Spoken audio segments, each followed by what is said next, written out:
भाजपाचे माजी उपमहापौर आनंद देवमाने यांनी अखेर आपल्या शेकडो कार्यकर्त्यांसह भाजपाला रामराम ठोकून जनस्वराज्य शक्ती पक्षात प्रवेश केला आहे।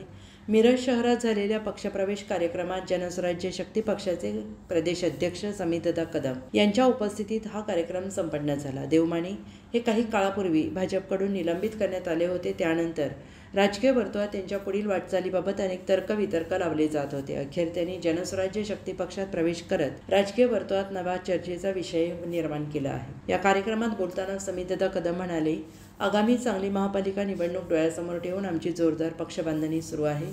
अनेक आजी माजी नगरसेवक लवकरच आमच्या पक्षात येणार आहेत। आनंद देवमाने यांच्या प्रवेशामुळे मिरज शहरात पक्षाची ताकद निश्चितच वाढणार आहे।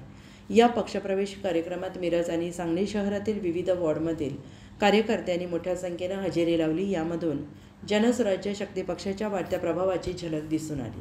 मला सांगा वाटतं की जनस्वराज्य शक्ती पक्षामध्ये ग्रामीणमधला जो एक प्रवेशाचा प्रवाह होता, त्याचबरोबर शहरामधनं आज एक अतिशय उत्कृष्ट असं नगरसेवक म्हणून ज्यांचं सातत्यानं एक कार्यसम्राट नगरसेवक म्हणून ज्यांचं नाव घेतलं जातं, ज्यांची स्वयंभू ताकद आहे, असे आमचे पहिल्यापासून असणारे मित्र आणि मार्गदर्शक आनंदराव देवमाने यांचे या ठिकाणी पक्षात आम्ही त्या ठिकाणी प्रवेश घेतला।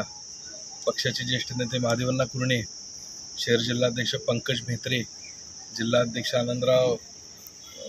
आनंदसागर पुजारी या सगळ्या मंडळींनी मिळून या ठिकाणी आज हा पक्षात प्रवेशाचा निर्णय घेतला। पक्षाध्यक्ष डॉक्टर आमदार वेणीकुरे सावकार